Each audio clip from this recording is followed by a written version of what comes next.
News 28 मराठीमध्ये आपले स्वागत आहे। आजच्या मोठ्या बातम्यांबद्दल बोलूया। नाशिक केळझर गोपाळसागर धरण ओव्हरफ्लो सांडव्याने पाणी ओसंडण्यास सुरुवात, पाणीटंचाईवर मोठा दिलासा।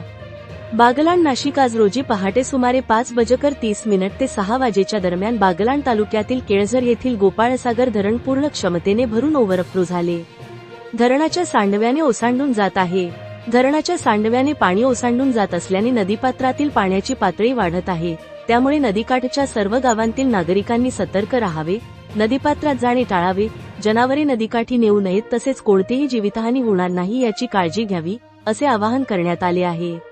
गोपाळसागर धरण पूर्ण भरल्यामुळे धरणाखालील परिसरातील शेतकरी व नागरिकांमध्ये आनंदाचे वातावरण निर्माण झाले आहे। सांडव्याने ओसंडून जाणाऱ्या पाण्यामुळे नदीपात्रातील विहिरी, बंधारे आणि इतर जलस्रोतांना पाणी मिळणार असून केळझरखालील धरणाच्या परिसरातील तसेच नदीकाठच्या गावांना पाणीटंचाईपासून मोठ्या प्रमाणात दिलासा मिळण्याची अपेक्षा आहे। यामुळे पिण्याच्या पाण्याबरोबरच शेतीसाठीही पाण्याची उपलब्धता वाढणार असून आगामी काळात नागरिकांना त्याचा लाभ होणार आहे।